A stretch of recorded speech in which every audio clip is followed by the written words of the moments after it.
तो वही भोपाल में पूर्व विधायक आरडी प्रजापति ने एक बड़ा विवादित बयान दिया। उन्होंने कथावाचकों राम भद्राचार्य और अनिरुद्धाचार्य का नाम लेकर कथावाचकों के खिलाफ टिप्पणी की है और उन्हें महिला विरोधी बता दिया है। RD Prajapati SC ST OBC महासम्मेलन को संबोधित कर रहे थे, जब उन्होंने कथावाचकों की टिप्पणियों पर नाराजगी जताते हुए कहा कि आज बहन बेटियों की जो इज्जत लुट रही है उसके दोषी 5 बाबा हैं। इस देश के अंदर जो 5 बाबा हैं वो करोड़ों की भीड़ में बहन बेटियों को गाली देते हैं, उन्हें जूतों की माला पहनाना चाहिए।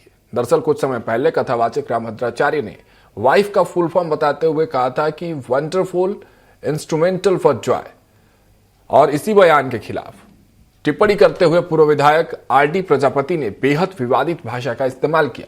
वही इस पूरे मामले में पीसी शर्मा ने अब कहा है कि अपनी राजनीति के लिए कथावाचक और महिलाओं को निशाना न बनाया जाए।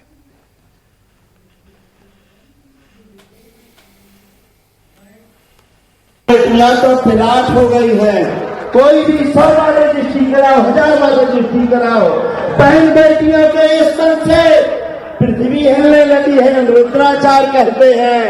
अब आप बताइए, एक अंधाचार है, वो कहता है वंडरफुल इंस्ट्रूमेंट फॉर एंजॉय। अब अंधरा, तुम भी अपनी एंजॉय वाली मां से पैदा हुएगा।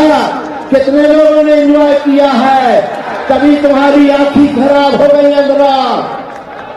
एक बाबा लाली लगाकर कहता है, अरे हमारी बहन बेटियां 25 साल से 20 साल जो आती है वो 10 जगह मुंह मार के आती है, अपनी जवानी उतार के आती है। अधिकारी पर कार्रवाई क्यों नहीं? मैं चाहता हूं हमको फांसी दी जाए, डॉक्टर वर्मा जी को, संतोष वर्मा जी को आईएएस हटा दिया जाए, लेकिन पहले उनके जूतों की माला पहना जो व्यासपीठ से बोलते हैं। ऐसे आदमी की लड़ाई लड़ना चाहिए दोस्तों। इसलिए टाइम बहुत है, लेकिन एक चीज और कह देना चाहता हूं, आदिवासियों, जिस तरह से मछली से, पानी से मछली को निकाल दिया जाता, मर जाती है, इसी तरह से आदिवासियों के जंगल काट दो, अपने आप मर जाएंगे। इसलिए करोड़ों जंगल काट कर अडवाणी को दे दी है, इसलिए आदिवासियों की तो अपने आप हत्या हो जाएगी। इस प्रदेश के अंदर कि बार बार या तो कथावाचक या महिलाओं पे आपत्तिजनक वक्तव्य देना, स्टेटमेंट देना, और मैं समझता हूं कि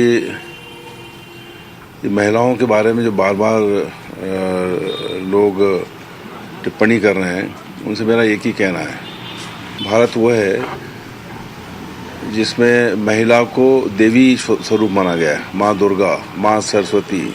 ये माहौल जो क्रिएट हुआ है ये कहीं न कहीं एक दूसरे का काउंटर है। लेकिन कथावाचकों और महिलाओं का टिप्पणी बंद करें लोग। अपनी राजनीति सेकने के लिए आप कथावाचक और महिलाओं को टारगेट न बनाएं, क्योंकि ये देश महिलाओं की पूजा करके, उनका सम्मान करके ही आगे आज अगर विश्वगुरु है तो इसीलिए। अब मैंने तो नहीं देखा जी, उनका सोच है किसी के बारे में बुराई नहीं करना चाहिए, चाहे वो साधु संत हो चाहे और कोई संत हो। संत को हम भगवान मानते हैं, जो संत स्वरूप है, भगवान का वेश धारण किए हुए हैं, उसको हम बुरा कैसे कह सकते हैं? और मनुष्य की टेंडेंसी बन गई है आजकल, बुरा जो देखने में चला, बुरा न मिलिया कोई, और जब दिल खोजा अपना तो मुझसे बुरा लगे। आदमी अपनी बुराई नहीं देखता। अब ऐसे बयानबाजी कैसे कर देते, मैं इस बयान में कोई ज्यादा टिप्पणी नहीं करना चाहता।